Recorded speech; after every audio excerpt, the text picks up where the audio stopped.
नमस्कार, मैं उपेश त्रिपाठी और अब आप देखना शुरू कर चुके हैं हमारा विशेष कार्यक्रम सितारे हमारे। आप सभी दर्शकों का इस कार्यक्रम में स्वागत है।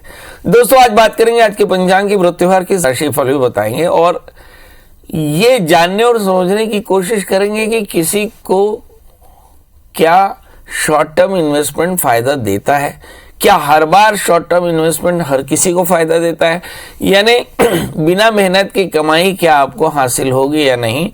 इस पर आज चर्चा करेंगे क्योंकि सारी कायनात बिना मेहनत के पैसे कमाना चाहती है। तो आज देखेंगे कि ऐसे कौन लोग हैं जो बिना मेहनत के पैसे कमा लेते हैं, मतलब शेयर, स्टॉक्स या कमोडिटी में पैसा कमा लेते हैं, और कौन नहीं कमा पाते, कौन गंवा बैठते हैं। इस पर चर्चा होगी। इसके अलावा आपके फोन कॉल्स होंगे, आप सीधे फोन करके अपने प्रश्न पूछ सकते हैं। हमारा फोन नंबर है 07714008777। आपसे आधे घंटे तक लगातार ये फोन लाइन खुली रहेगी और हमें आपके फोन का इंतजार रहेगा। तो चलिए कार्यक्रम की शुरुआत करते हैं, जानते हैं आज का पंचांग।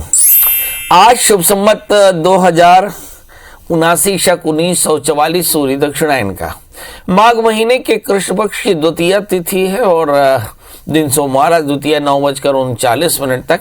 आश्लेषा नक्षत्र पूर्ण रात्रि भर रहेगा। आज चंद्रमा कर्क राशि में और आज का राहु काल 8:05 से 9:27 तक होगा। तो ये तो था पंचांग और एक जाहिर सूचना कि भाई हमारे बहुत सारे दर्शक जो इस चैनल में अपना फोन नहीं लगा पाते हैं, किसी कारणवश या फोन नहीं लग पाता किसी कारणवश, उन सभी के लिए मेरा मोबाइल नंबर 9893363928 और दूसरा मोबाइल नंबर है 9753039055। ये दो नंबर है जिन्हें आप व्हाट्सएप पे जोड़ करके अपनी डेट ऑफ बर्थ, टाइम और प्लेस लिख करके व्हाट्सएप पे मैसेज कर दें और साथ में अपना प्रश्न भी लिख भेजें और थोड़ा इंतजार करें। सबसे पहले आपको आपकी हॉरोस्कोप मिलेगी, फिर आप अपना प्रश्न कर सकते हैं। इसी तरह से मेल पर भी आप अपने प्रश्न पूछ सकते हैं। मेरा मेल आईडी है pstripathi9@gmail.com। तो दोस्तों, बस सूचना भाई समाप्त और अब मतलब की बात। हमारे सभी ज्यादातर दर्शक ये तो सोचते होंगे कि बड़ा बंगला हो, बड़ी गाड़ी हो, बड़ी शोहरत हो और हम आराम से बैठे हो, कोई काम करने की जरूरत ना पड़े, और ऐसा ज्यादातर लोग चाहते हैं। मगर सवाल ये है कि हम में से किसी एक को या दो को ऐसा सुख मिल पाता है। ज्यादातर लोग ऐसा सुख नहीं पा पाते। तो आज चर्चा करने वाले हैं कि सभी को नहीं फलता शेयर, स्टॉक्स, कमोडिटी का निवेश। ज्योतिष से हम ये जानने की कोशिश कर सकते हैं कि ऐसा क्यों। प्रयास की कमी, शिक्षा का अभाव और मेहनत से जी चुराना और किसी भी तरीके से पैसे कमाने, बहुत जल्दी अमीर बनने और समृद्धि पाने की चाह ज्यादातर को होती है। इसके लिए कई लोग आसान सा तरीका अपनाते हैं जिसमें लॉटरी, शेयर, स्टॉक्स और साथ में कमोडिटी मार्केट भी आजकल आ गया है। तो इन क्षेत्रों में से धन प्राप्त करने का कोशिश करते हैं। दूसरों की देखा देखी हम लोग भी उसके पीछे चले जाते हैं और तभी ये हानिकारक होता है। जहां किसी व्यक्ति को शेयर से लाभ होता है वहीं किसी व्यक्ति को बहुत हानि उठानी पड़ती है। तो अब बहुत जरूरी है ये जाना जाए कि कुंडली में ऐसा कौन सा ग्रह योग है कि उसने पैसा कमाया और हमने पैसा नहीं कमाया। तो कुंडली के ग्रह की स्थितियों के अनुरूप अगर हम आचरण करेंगे तो आपको बहुत हानि या बहुत परेशानी नहीं होगी। सबसे पहले हम ये देखें कि हमारी जन्म कुंडली में आकस्मिक धन का लाभ होने का योग तो है कि नहीं, कहीं आकस्मिक धनहानि का योग तो नहीं है। ऐसा माना जाता है कि बिना भाग्य के कोई भी कार्य सफल नहीं होता। तो सबसे पहले अपनी जन्म पत्री दिखा दें कि क्या आपके भाग्योदय का समय आ गया, क्या आकस्मिक लाभ का समय आ गया या आकस्मिक हानि का समय आ गया, ये सब जानना चाहिए। तो आप जन्म कुंडली को ध्यान से देखें। सबसे पहले देखें धन भाव यानी दूसरा स्थान, कि दूसरे स्थान का स्वामी अगर 6ठे 8वें 12वें बैठ गया हो तो तकलीफ हो सकती है। भाग्य स्थान को देखें, भाग्य स्थान का स्वामी अगर 6ठे 8वें 12वें बैठ जाए, पाप ग्रहों से आक्रांत हो जाए तो भी आपको परेशानी हो सकती है। इसी तरह से आय भाव का स्वामी भी अगर छठे, आठवें, 12वें बैठ जाए तो भी परेशानी होती है। इसके अलावा अगर राहु लग्न में बैठा हो या दूसरे, तीसरे, 9वें, 8वें स्थान में बैठा हो तो ऐसी स्थिति में भी आपको आकस्मिक हानि हो सकती है। अब निवेश में धन कमाने की बड़ी चाह हो, परंतु आपके हानि का समय चल रहा हो, विवाद में उलझने की संभावनाएं दिख रही हो, तो ऐसी स्थिति में आपको किसी भी कीमत पर इन्वेस्टमेंट नहीं करना चाहिए। यदि किसी भी जातक के अष्टम या नवम भाव या भावेश पर किसी भी प्रकार से राहु की दृष्टि बने तो ऐसे लोगों को आकस्मिक निवेश से बचने की कोशिश करना चाहिए और अपने कार्य और व्यवहार में जबरदस्त अनुशासन और नैतिकता का पालन करना चाहिए, वरना लाभ की जगह बड़ी हानि हो सकती है। याद रखें, जब कभी भी आपकी जन्म कुंडली में 8वां राहु हो तो ऐसा मान लीजिए कि ऐसा व्यक्ति एक बार पैसा कमाता है और कई बार पैसे खर्च करता है और यानी हानि होती है। इसलिए इन ग्रहों को देखना बेहद आवश्यक है। और इसके अलावा फिर अगर ऐसे ग्रह हों तो आपको समय समय पर ग्रह शांति भी करानी चाहिए। भगवान शिव का पूजन करें, अभिषेक करें, सूक्ष्म जीवों की सेवा करें, मंत्रों का जाप करें, दीपदान करें और शेयर और स्टॉक जैसे अनिश्चित व्यवसाय पर निवेश करने से पहले अपनी जन्म कुंडली विचार लें। अब सवाल यह है कि बहुत लोगों ने कर लिया वो इन्वेस्टमेंट, तो ऐसी स्थिति में बटुक भैरव का पाठ करना चाहिए। ओम ह्रीम बम बटकाय आपद उद्धारणाय कुरु कुरु बटकाय बम ह्रीम ओम, या फिर दत्तात्रेय स्तोत्र का पाठ करना चाहिए। ऐसा करने से राहु आदि ग्रह दोष दूर होते हैं और इससे सब प्रकार का कल्याण मिलता है। चलिए, तो आप अच्छे से समझ गए कि भाई इन्वेस्टमेंट का समय देख लेना चाहिए, जन्म कुंडली में धन भाव, आय भाव और भाग्य भाव को देख लेना चाहिए। अगर इन जगहों पर चीजें, परिस्थितियां अच्छी ना हो, लग्न, अष्टम और नवम को देख लेना चाहिए। इन जगहों के स्वामी अगर विपरीत स्थिति में बैठे हो तो फिर इन्वेस्टमेंट नहीं करना चाहिए शॉर्ट टर्म, नहीं तो परेशानी होती है। चलिए अब कॉलर से चर्चा करते हैं। पहली कॉलर है हमारे साथ पूनम जी। पूनम जी, आपका बहुत बहुत स्वागत है। बताइए क्या जानना चाहते हैं। प्रणाम गुरु जी। जी पूनम जी। हाँ प्रणाम गुरु जी। जी प्रणाम। हाँ, मुझे ऐसा लगता है कि कुछ दिन में मुझे नाचना ही पड़ेगा। वैसे तो समझ में आती नहीं है ना बात। नाचना ही पड़ेगा। जी बताइए पूनम जी। मैं अपने लड़की के लिए पूछूंगी। उसका जन्म का डेट है 20 जुलाई 1984। जन्म समय है दोपहर में 12:15 तक। जन्म स्थान कोलकाता। जी बताइए।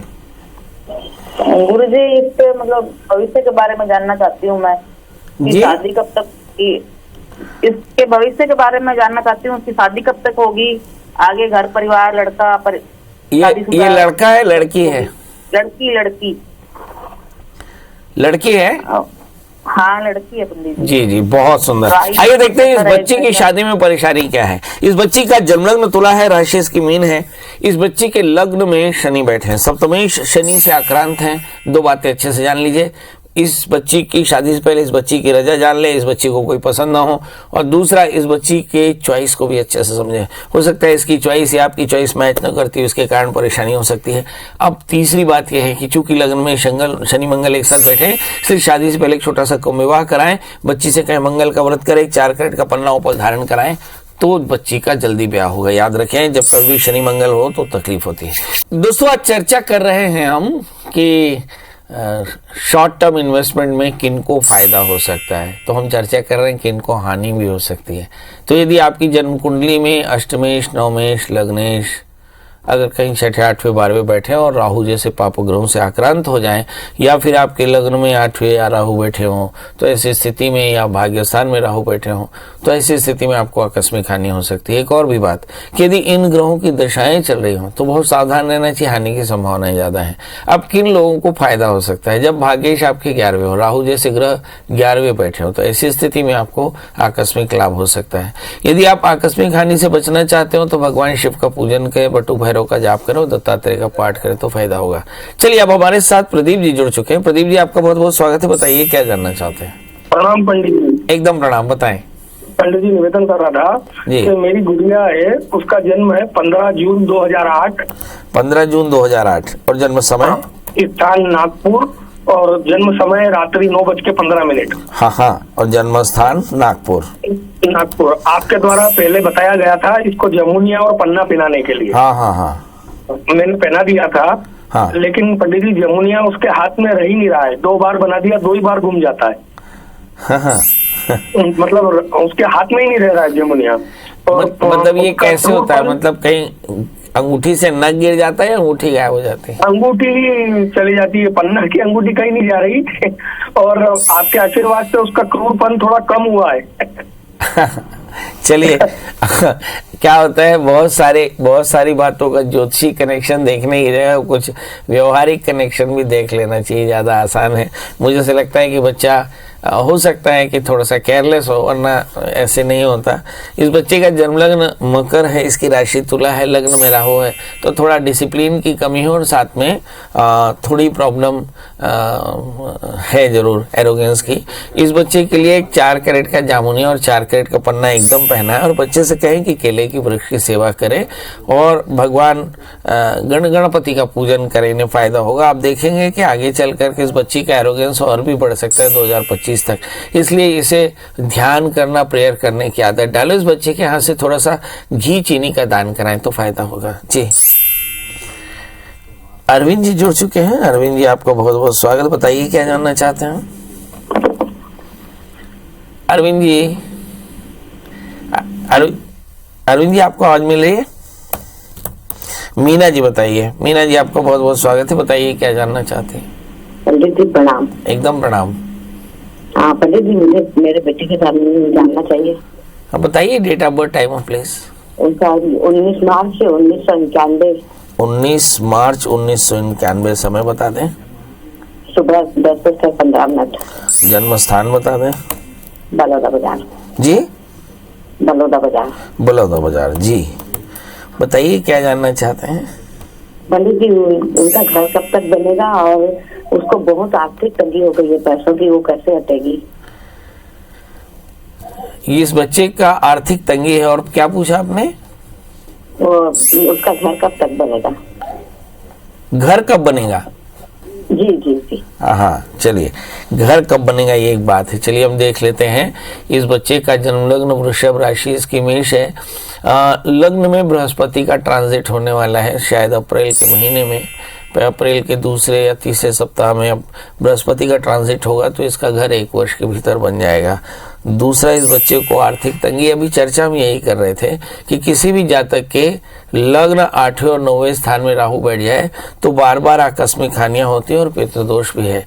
क्या शनि राहु से आक्रांत है तो अज्ञात पितरों का श्राद्ध कराए, नहीं 4 कैरेट के जामुनिया ओपल पहनाए तो निश्चित तौर पर एक फायदा होगा। हम चर्चा कर रहे थे शॉर्ट टर्म इन्वेस्टमेंट की, और हम ये जानने की कोशिश कर रहे थे कि किन्हें करना चाहिए और किन्हें नहीं करना चाहिए। तो यदि आपके जन्म कुंडली में राहु अच्छी स्थिति में ना हो, आपका भाग्येश, एकादशेश, तृतीयेश, लग्नेश, ये सब 6ठे 8वें 12वें बैठ जाए तो कोशिश करें कि शॉर्ट टर्म इन्वेस्टमेंट ना करें। और खासकर जब राहु और शुक्र जैसे ग्रहों की दशाएं चल रही हों, ऐसी स्थिति में बिल्कुल भी शॉर्ट टर्म इन्वेस्टमेंट से बचना चाहिए। चलिए हमारे साथ अगली कॉलर उर्मिला जी हैं। उर्मिला जी आपका बहुत बहुत स्वागत है, बताइए क्या जानना चाहते हैं? सर जी, आपसे एक रिक्वेस्ट है। मेरे बहू और बेटा दोनों अलग हो गए हैं। अच्छा, हेलो। तो बेटे की डेट ऑफ बर्थ बताइए ना। बेटे का डेट ऑफ बर्थ है 30 जुलाई 7वां महीना 86 दिन बुधवार, समय 7 बजे। 86 का जन्म है? बच्चे का मेरे लड़के का जन्म है। नहीं, एक बार तारीख फिर बता दें। एक महाराज मोरे आहे दिन जावन देखा 30 जुलाई 7वां महीना। साल 86, 87, 88, 89, 90। 86 सन 86 शहर 30 जुलाई 7वां महीना सन 86। और जन्म समय? जन्म समय 7 बजे, सुबेरे शाम? सवेरे 7 बजे। और जन्म स्थान? वो पैदा अपने मामा घर में हुआ है, सारा गांव में। हाँ हाँ। नरियरा में अपने मामा गांव में। अच्छा चलिए, पैदा हुआ है और मेरा ससुराल सारा गांव में है, मैं सारा गांव। बहुत सुंदर, बहुत सुंदर। चलिए, मेरे बेटा बहू में थोड़ा सा तकलीफ आ गया है, क्या करना चाहिए? इस बच्चे का जन्मलग्न सिंह है, राशि इसकी मेष है, इसके 7वें स्थान में बृहस्पति और 4थे स्थान में शनि है। हम इस तरह के शनि को देखते हैं कि एक्स्ट्राऑर्डिनरी इंटरफेरेंस होता है, माने माता पिता का बहुत ज़्यादा हस्तक्षेप होने के कारण इस तरह शादीशुदा जिंदगी में परेशानी आती है। तो माँ बाप अगर अपना हस्तक्षेप कम कर दें और बच्चों को जीने दें तो निश्चित तौर पर ये शादी सेटल हो सकती है, वरना ये शादी नहीं सेटल होगी। अप्रैल 2023 तक तो मुझे दिखता नहीं है कि कुछ अच्छा होगा, मगर उसके बाद थोड़ी सी संभावना बनती है कि कुछ अच्छा हो जाए। 10 अप्रैल के बाद आप लोगों से सलाह यही है कि इस बच्चे के लिए दुर्गा सप्तशती के 9 पाठ कराएं। ये बच्चा खुद भी बहुत एंग्जाइटी का मरीज है, इसके कारण भी थोड़ी परेशानी आ रही, तो इस बच्चे से भी कहें कि थोड़ा सा वर्कआउट करे, थोड़ा काम करे, तो इससे फायदा होगा। इस बच्चे को एक 4 कैरेट का पुखराज और एक 4 कैरेट का माणिक्य पहनाएं। बच्चे से कहें कि मंगल का व्रत करे और भगवान शिव का नित्य अभिषेक करे तो फायदा होगा। शिल्पा जी, आपका बहुत बहुत स्वागत। बताइए क्या जानना चाहती हैं? नमस्ते पंडित जी। नमस्ते नमस्ते नमस्ते जी, मैं अपनी बड़ी बहन के बारे में जानना चाहती हूँ। उसका नाम श्वेता साहू है। उसका जन्म समय है 16/5/1990। सिमगा में पैदा हुई है, मनोहरा लावर सिमगा में। जन्म समय रात समय 2 बजे, रात के 2 बजे के आसपास पैदा हुई, एग्जैक्टली पता नहीं है। क्या जानना है बेटा? जी, वो पोकर प्लेयर है, उसमें उसका लाइफ कैसा होगा? एक बार फिर से बताइए, क्या कहा आपने? वो पोकर प्लेयर है, मतलब गेम खेलती है, तो उसमें वो आगे बढ़ सकती है कि नहीं, ये जानना था मेरे को। एक बार फिर से बताइए, क्या फोकस? पोकर प्लेयर, वो गेम होता है ऑनलाइन कार्ड गेम, उसको खेलती है वो। अच्छा अच्छा, वो ऑनलाइन कार्ड खेलते हैं। हाँ हाँ। अब ये सब नए नए गेम का नाम तो पता ही नहीं ना। जी जी, है ना, वो तो आप ही लोग बताते हैं। हाँ, बहुत बढ़िया। तो इसमें ऑनलाइन गेम में सफल होगी कि नहीं? हाँ हाँ। तो आज का एक कार्यक्रम देखा आपने पूरा? हमने करीब 6 बार करके मैं तो कॉल बताया, लगा रही थी आपको। 6 बार करके बताया कि अगर किसी तरह का ताश खेलना हो, है ना, MCX पे लगाना हो, लॉटरी सट्टा, तो पहले जन्म पत्री दिखा लें कि आपको फायदा होगा कि नहीं। इस बच्ची का जन्मलग्न कुंभ है, राशि इसकी मकर है, राहु 12वें स्थान में, 100% हारेंगे। इसलिए भूल के भी ये शॉर्ट टर्म इन्वेस्टमेंट बिल्कुल ना करें। बस सवाल ये नहीं है कि हारेंगी तो क्या होगा, हारेंगी तो तनाव में भी आएंगे, ये भी ध्यान रखें। इसलिए किसी भी प्रकार के शॉर्ट टर्म इन्वेस्टमेंट से इनको बचना चाहिए। इसके अलावा एक 4 कैरेट का पन्ना, 4 कैरेट का उपल धारण कराएं और बच्ची से कहें शुक्रवार का व्रत करें और खूब मेहनत करें और मेहनत से पैसे कमाएं तो फायदा होगा। चलिए, इसी के साथ अब आपसे विदा लेते हैं। कल फिर हाजिर होंगे किसी नए विषय के साथ। तब तक मुझे दीजिए इजाजत। नमस्कार।